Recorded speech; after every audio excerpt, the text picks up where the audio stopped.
Hi guys, my name is Megan and today I've got my What's on my Christmas list video for you. Alright, so it is finally that time of the year where it's all the Christmassy holiday vibes, and I figured I would share the books that are on my Christmas list this year with you guys, so let's go ahead and dive right in. Okay, so the first book on my Christmas list this year is Can't Spell Treason Without Tea. Now, this is a high fantasy sapphic romance. It's following a witch and a knight's guard,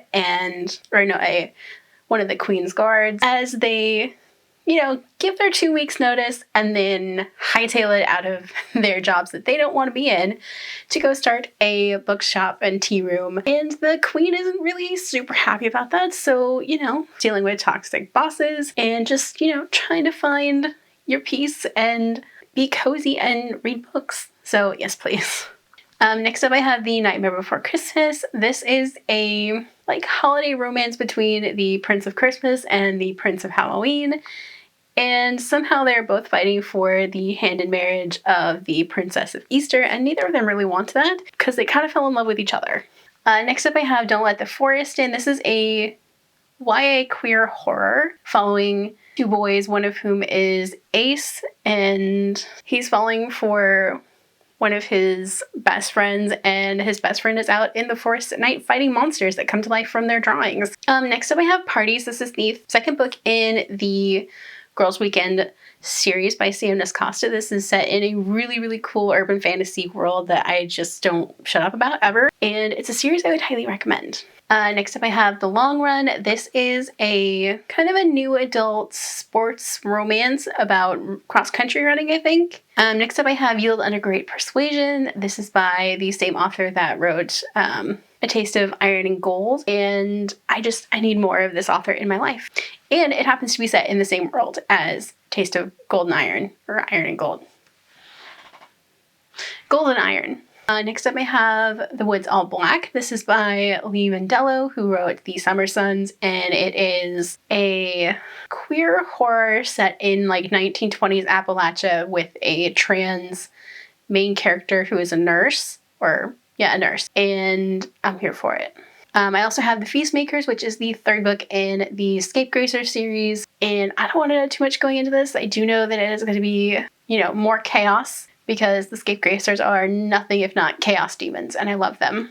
I also have Come Tumbling Down. This is the fifth book in the Home for Wayward Children series, and I don't remember who this is following, but I'm so here for this series. It's one of my favorites, and it's just so much fun packed into such a short novella. I also have Murtagh, which is the next book in the Aragon saga.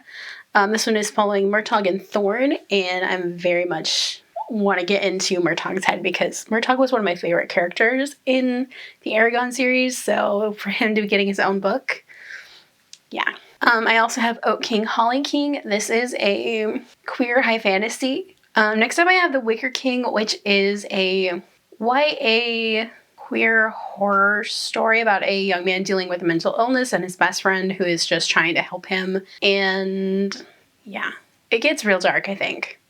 Next up I have A Spell for Heart Sickness. This is a relatively new to my TBR read. It just looks really interesting. It is following, I think the main character is cursed not to fall in love, or he's going to a small island to break a curse or something. I don't really remember because I read it and just was immediately I need this now. But I really love this cover, and it does deal with magic, so it is high fantasy, I believe. I also have Evocation on this list. This is another queer high fantasy. This one does deal with magic, and I think the main character is a curse breaker.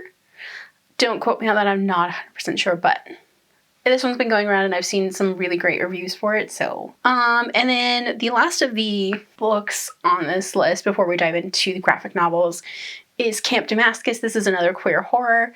This one is sapphic, and it is set at a conversion therapy camp, and I'm just here for all the queer horror at the moment, I guess. So next up we're going to dive into the graphic novels and manga that's on my list. So I have Mr. Villain's Day Off Volume 2 on this one. This was just such a cute manga in general, and just I need more of Mr. Villain in my life because he just wants to eat food and go see his favorite pandas at the zoo. That's literally all he wants to do on his day off. I have Lore Olympus Volume 3 on this list. I really dove into the Lore Olympus books, and I really love the art style. It's so different, and just like, I love the little like doodly aspect of it. Next up I have Fox Color Jealousy. This is a manga, and I do believe it is not for those under 18. This one, I think the two characters are neighbors, and one of them happens to be like a fox spirit or something. I don't know. It just looks really cute. I also have Third Shift Society on this list. This one was in a monster books I'd like to read soon. This is a kind of like Halloween Town-esque, or it's got those Halloween Town vibes, so yes, please. I also have North Ranger on this list, which is about two kids, and I think they bond over, like, horror movies. It's also set on a ranch. Next up I have Tristan and Lancelot, A Tale of Two Knights. This is a King Arthur inspired, and if you guys didn't know, I had a King Arthur phase for a while, and I really love King Arthur inspired things, and also Merlin is one of my favorite TV shows, so. Next up, I have Bite Marks and Fluorite. This one is definitely a manga that is not for those under 18. The main character in this is turned into a vampire, and the vampire that comes and like tells him that he's going to be a vampire kind of takes him under his wing while the transformation takes its time running through its course, because it takes a while in this manga, and like, yes please.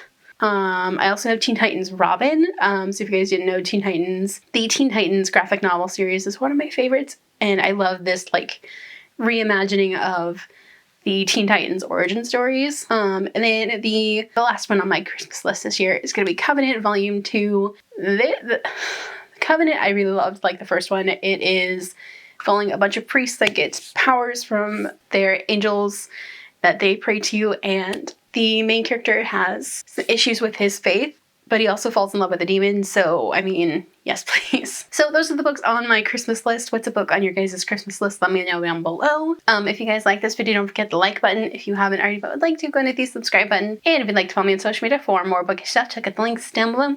Alrighty, bye guys.